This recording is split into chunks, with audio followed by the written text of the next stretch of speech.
International Women's Day has some roots that you may not expect. Welcome to the Weekend Spectator. My name is Grace Reilly, and I'm here with the one and only Paul Kengor, and we have quite a bit to discuss today. A lot that you probably don't know about the holiday that is taking over the day today. Paul, great to be with you. Great and gracious Grace, I am joining you from the offices of the American Spectator. That's And I am you talk about being at an amazing seat. I mean, this is like rivaled only by like the chair of St. Peter, right? So this is the chair of R. Emmett Terrell Jr., Oh who yeah. is, Yeah. where is he? He's over there on that wall. Here's a picture. All right. Fun office, yeah. And we've got a picture of him down there.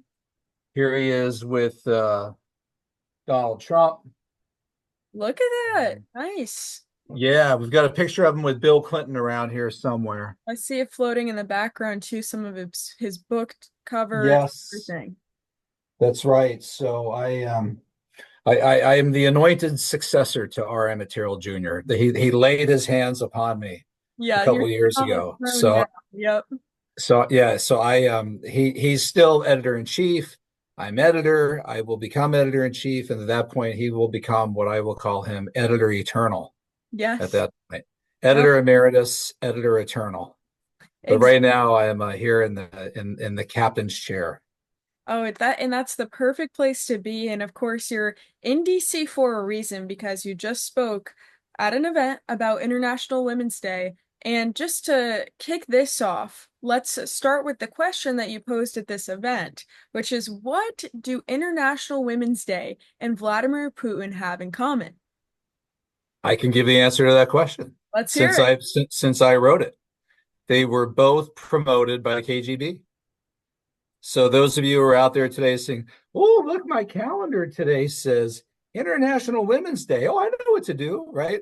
Go to Instagram, go to wherever. Happy Mhm. International Women's Day. What are you going to do today for International Women's Day? Right? Exactly. Well, yeah, got bad news for you. All right. I know they didn't teach you this at Google. In fact, probably today, Saturday, right? You pull out your phone, open up Google, and you'll be like, "Oh, what's that stuff today?" Right? They're promoting International Women's Day.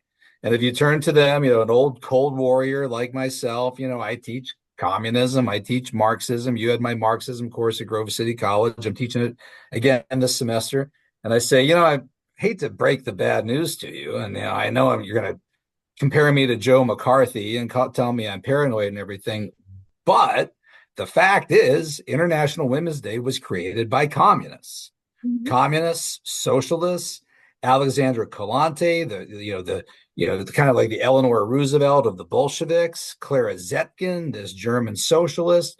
It was an annual holy day. All right. I chose the word holy day because for these folks in secular communist world, they treated it like a holy day. I mean, it's right up there with May Day. It's kind of like, for Christians, you got Christmas, you got Easter time. For the communists, you had May Day, you had International Women's Day, and our modern day dupes, right, Grace? They just pick this stuff up, and then when we tell them where it comes from, they get mad at us. But it ain't my fault that you're celebrating a day that was started by communists. It is fruit from a poison tree, and it does say, well, but I'm not a communist, and that's not what it is anymore. Well, then call it something else, all right? Yeah, But this has rotten roots. yeah, and an important question to ask to get to those roots and understand is now, why would the communists do such a thing? Why would they care about starting a day like this? Why would they focus on so-called women's rights? And a lot of this comes down to, which I'm sure you'll get to, the fact that Marx called for the abolition of the family. And in that attempt, that involved putting women into the workforce and kind of creating this liberation movement. It all goes into the sexual revolution and more. But why would this be something that the communists did? And what are the true roots here?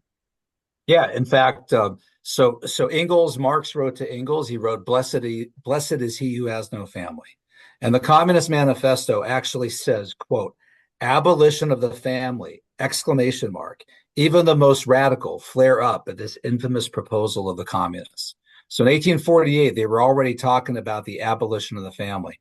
They talk in there, Marx and Engels, about the bourgeois claptrap, about the hallowed correlation between parent and child. They called for, in fact, let me give you an exact quote. The bourgeois claptrap about the family and education, the hallowed correlation of parent and child. Get this, Grace. This is right out of the manifesto. Do you charge us with wanting to stop the exploitation of children by their parents? Now they don't say there, well, that's not what we're saying. We would never say anything like that. To this crime, we plead guilty. But you will say, we destroy the most hallowed of relations when we replace home education by social. And point 10 in the 10-point plan of the Communist Manifesto called for, quote, free education for all children in public schools. So the idea here was that they wanted to take kids immediately from the home. And in fact, Engels wrote about this, Alexander Calante, others wrote about it. Engels wrote about it in 1884 book called The Origins of the Family, which was published a year after Marx died. And Engels even said in that book, he said, yeah, Marx died a few months ago last year, but he's essentially co-author of this book, right? He helped me write this. This comes from notes of Marx. They wanted nursery care to be like a full-time industry by the state. So the kids would leave the mom because the mom would go straight out into the farms and factories. By the way, this is why today you get these screwball leftists at the New York Times and other places were like, communism was good for women, right? Because it got them into the workforce. It gave them abortion. And what else does a girl need? But, abortion, abortion, abortion, right? But it put them out in the farms and factories. It unshackled them from the burdens of childcare. Childcare would become a state-run industry. And so, these, and what did this have the effect of doing? Breaking up the family, right? And then also, because home education would be banned. And by the way, in the Bolsheviks and the other places, most education was by the home or by the church, Russian Orthodox Church. Religious education was banned. So all the kids would be put into these government collectives, these educational collectives. No exaggeration, folks. This is people watching who know anything about communism. This is what they did. I think everybody who knows anything about it will not argue with any of this, right? And they put them into government schools, government-controlled schools, government education. And at that point, it was the state that inculcated, taught, and raised the child, not the mother, not the father, certainly not the church. And this was all part of breaking up the family and making the state. We use that term, nanny state. Whew. I mean, this was really, truly a nanny state. And this was the method that was used in so many ways. So going at it, approaching it in all of these different ways, whether it be doing that with the school system, creating things like International Women's Day, putting women into the workforce, the fact that they called children a burden to mothers and that they had to separate them and alleviate them from this burden. And then, of course, what happened was, yes, the government collective started raising kids, literally raising the children. I mean, Mm-hmm. because they spent all of their time, most of their time at least, a large majority in these collectives, less with their parents. It did do what it was designed to do and kind of severing that relationship and making it a lot different than it had been before. And on top of that, there are plenty of examples of different countries that were communist where kids were told to report their parents. Mao's China is an example, where he changed textbooks to fit his narrative of the communist regime that he was running. So to make sure that kids were essentially being indoctrinated with communist propaganda and then encouraging that kids be reporting parents if faith was brought up, stuff like that Right. regular in communist societies. So it's Well, really and kids were taught to rat on their parents, yeah. right? In fact, it was Pavlik Morozov. That was the name of him. And he was like this comic strip character in the Soviet Union because, he had turned in his parents. If your parents were teaching you about religion, which was banned by the atheistic state, you were supposed to turn on your parents, right? Did I say this? Maybe I did. But the talk that I gave at the Claire Booth Luce Center for Conservative Women. So this was the day before International Women's Day. International Women's Day was always March 8th. So this talk was March 7th. I had PowerPoint slides that I did. By the way, C-SPAN recorded that. So hopefully it'll air pretty soon on C-SPAN. But I have one slide that I know really strikes people I probably showed it to you and student Grove City College at one point. So Friedrich Engels, maybe you could even put a screenshot of this up, Grace. Friedrich Engels, 1884, Alexandra Kollontai, 1920, and Melissa Harris Perry, who today is a leading progressive MSNBC host. Her speaking today, and I'll read the three quotes. Here's what Engels said: "With the transfer of the means of production into common ownership, the single family ceases to be the economic unit of society." By the way, at that point, were thinking, well, that's awful, right? They're like, yeah, that's what we want to do. And then he said, private housekeeping is transformed into a social industry. I mean, and the leftist is like, oh, yeah, great. The care and education of the children become a public affair. Society looks after all children alike. Now, that's Engels.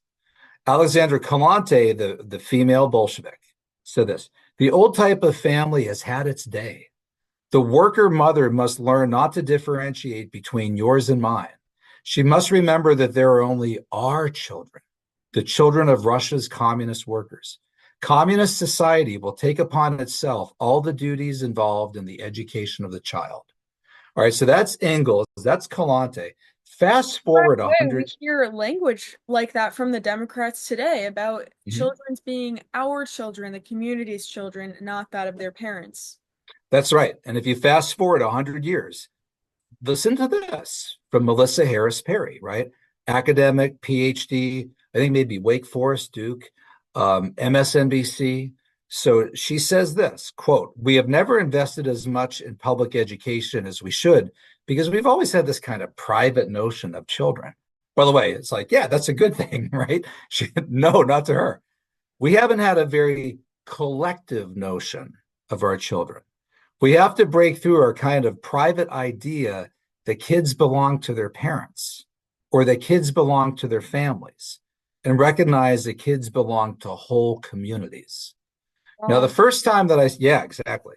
The first time that I saw that and read that, and I went to the reader comments, and people, it was maybe at Fox News or somewhere like that, and the readers were saying things like, this sounds like, right out of communism and Marx and Engels. And as I show in these slides, it is. It actually is. I mean, it's what Engels said. It's what Alexandra Kalante said. And here again, I know that the leftists will get angry at us for pointing this out, but it ain't my fault, dude. All right, that your words and your ideas are a replica of or echo. How's that? What Engels and Kalanta and others like them said. Not my fault. Yeah, no, absolutely. And now bringing this to America, can you tell us about Angela Davis, the leading Marxist here, and what her significance is here in the United States and just in the Marxist movement, and why that's important, and what she's connected to that has to do with International Women's Day? Yeah, so she's the most famous female American Marxist, has been for a long time, and she ran on the Communist Party USA presidential ticket late 1970s, early 1980s, 76 and 80, I believe, or 80 and 84, along with Gus Hall. And Gus Hall ran Communist Party USA for like 50 years. A lot of spectator people will know who Gus Hall was. And she was the VP on the ticket, and Hall was the top of the ticket as the president for Communist Party USA. She's a student of Herbert Marcuse, who was the guru to the New Left. He was the Frankfurt School Marxist. She was the honorary chair, all right, honorary chair for the Women's March in Washington, D.C., the day before Donald Trump was inaugurated in 2017, surrounded by all those girls with those pink hats. And let me add here, too, she is the inspiration, the quote unquote hero, as they themselves said, of Ilhan Omar, Democratic Socialists of America, and probably the most radical member of Congress, and of Patrisse Cullors, the founder of BLM, Black Lives Matter. And if you get Patrice's book, her memoirs, which I have, the forward is by Angela Davis. And when Patrisse Cullors, the founder of BLM, and I've written about this for American Spectator a bunch of times, said, we, meaning Alicia and I, that'd be Alicia Garza and herself, we are trained Marxists. We were schooled in various ideological theories. We are trained Marxists. So that was two of the three founders of BLM. By the way, to BLM's credit, they eventually kicked out Patrice after she did what basically all communist leaders did, which bought multiple houses, took the money that was supposed to be given to the cause, and ended up putting it in her pockets. So kudos to BLM for Opposite of getting what rid of they it. say they'll do. Yep, hurt the Yeah, people. exactly. But her book also opens up Patrice Cullors with a quote from Shakur, Asada Shakur, who I think is still um, in exile in Cuba to this day. And the lead quote is, "We have nothing to lose but our chains." And of course, those are the concluding words of the Communist Manifesto, along with Workers of the World Unite. So all of those folks, they've been celebrating International Women's Day for 50 years. All right. The good question is, why are you folks, right? Why are you? And the lady I heard on the radio last year, oh, what are you doing this year for International Women's Day, right? No, you need to understand this is a very radical idea by very radical people. And I know it just popped up on your Google alert, and you do whatever pops up on your thing there, right? But educate yourself about this. This is not a good cause. So, and conservatives will be celebrating this day, Yeah, take kind of to right. their own causes and talking about conservative causes as they align. And a lot of this is in not understanding the roots of this or what it really means. But it's not only the historical roots of how International Women's Day was formed and created, but if you look on their website today, you can see traces of this radicalism. Can you tell us a Absolutely. bit about that? Yeah, in fact, so I follow it very closely. I've been writing about this for Spectator since, I don't know, maybe 2016, 2017. And for the longest time, the About section that gave the history of International Women's Day gave a very revealing timeline where they talked about Clara Zetkin, the Soviets, all this stuff. It's like, wow, it's actually up here. And then, I started writing about it. I don't think I can take credit for this, but they've changed it. They've taken that stuff, like the BLM website, right? They've scrubbed it of all that junk about abolishing the nuclear family and all that kind of stuff. So they've cleaned it up now. But if you go today to the IWD website, they still grace. This is, I know people say, "Oh, you're being paranoid now." The most common word you hear there is collective. They use that word collective all the time, right? That Collective. They love the What word, is that an indicator of? right? Yeah, And they use DEI, they use gender parity, so they're using all that language. But again, I mean, this is sugarcoating, this is whitewashing, right? You need to get to the root of what these people really believe. And this is interesting. I started writing 5 or 6 years ago about the sponsors of International Women's Day. People like groups like Caterpillar. I mean, Caterpillar, right, out of Peoria, right? They sell tractors and stuff, right? McDonald's, Pepsi, all the BP. And I started calling them like dupes and all these other names. And I looked this time for a list of sponsors for International Women's Day. Maybe I didn't look hard enough, but I couldn't find them anywhere, least of all, not on the website. And the last time I checked when they had sponsors, maybe a year ago, it was the usual suspects: American Federation of Teachers, right? National Education Association, the government unions, AFSCME, SEIU, Planned Parenthood, ACLU, Southern Poverty Law Center, right?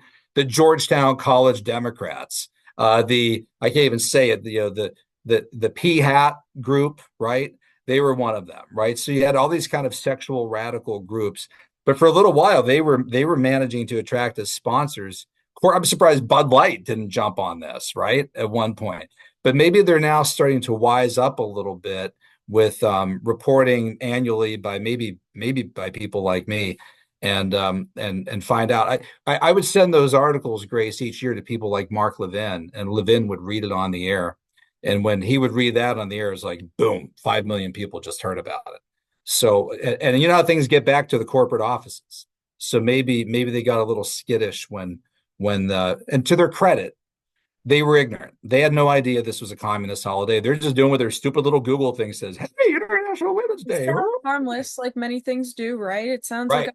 well, this is a great excuse to post on Instagram and do this and that. But no, these are important things to recognize and be aware of. And people can actually find your presentation video because C-SPAN was there recording it. That's right. That's right. And by the way, if anybody wants to email me through the American Spectator, I'd be happy to send you the PowerPoint with all the information on it. And it'd be more than happy to do that. I'll say one other thing. I had a conservative student a couple years ago who said to me, he's like, yeah, you really ought to lighten up. I mean, you know, they're not celebrating communism when they're celebrating International Women's Day. And I said, I know, but it has communist roots. And as somebody who knows, these were Bolsheviks, these were bad people, and it really sickens me to see that we today would be celebrating their day, even if you're trying to give a different meaning, right? It's a bad thing, and he's still like, nah, I'm not buying it. Lighten up. The people that are celebrating has nothing to do with Marxism. It bothers me. It Yeah, bothers me. you know what? These are important things to know about and share. You heard it here first. Women do not need International Women's Day. So tell your friends, especially conservatives. It would be great if we were all aware of this and these roots because most people aren't. So make sure that you share this episode. And if you'd like, yes, email Paul at the American Spectator to get the full presentation and get more of this in-depth information, which you could also find on C-SPAN with his full presentation. But for now, thank you so much for joining us this week. It's been a pleasure to be with you. Make sure that you go to spectator.org to read work that Paul is putting together on this very topic, and also the rest of the articles that we always mention during these episodes, and just that you can, get to hear from more of the amazing American Spectator writers. And be sure to like this episode, share it with your friends, and we're excited to be with you next week. Kengor P at spectator.org. All right. Kengor P at spectator.org. So great and gracious Grace, have a happy International Women's Day today. I will. I'll be not celebrating. Comrade Grace.